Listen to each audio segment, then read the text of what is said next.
看。时空穿梭门，太好了，快把我带到暑假。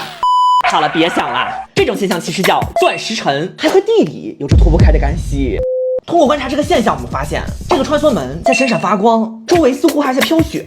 这可不是真的雪，而是只有几十纳米的冰晶。但冰晶形成的条件可和雪不一样，它是从水蒸气直接凝化成固体，不仅需要一定湿度，而且温度还要很低很低。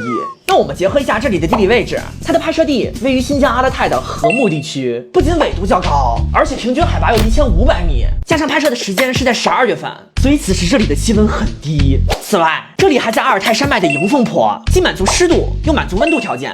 OK， 周围的冰晶 get 了，那为什么中间还会发光呢？这其实就和我们熟知的达利园效应、丁达尔效应有关了。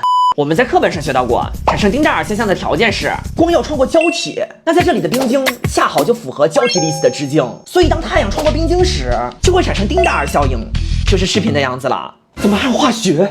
那除了以上这些，还有最不可或缺的一点，就是风不能太大，因为如果风太大，就会将冰晶吹散，让时空穿梭门瞬间消失。这种对轻柔环境的极致要求，恰如我们对空调送风的期待，既渴望快速的降温凉爽，又害怕冷风直吹的不适。而现如今，美的的无风感技术很好的解决了这一问题。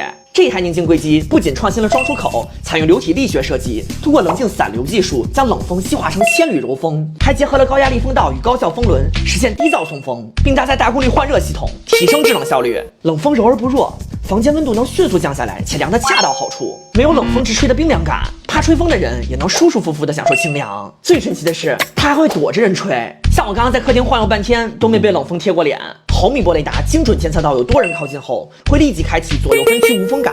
更智能的是，平时遥控器都不用拿，随口说一个指令，小美，打开无风感模式，马上就能搞定，反应超快，还能远程手机操控，让舒适不受距离限制。现在入手就有5补8折优惠和1价全包权益，从此你的居家舒适度将由它重新定义。不过话说回来，技术上的问题是容易解决，但这种自然现象往往还是可遇不可求啦。不仅需要合适的湿度、温度，还要是个大晴天，最后还不能有风。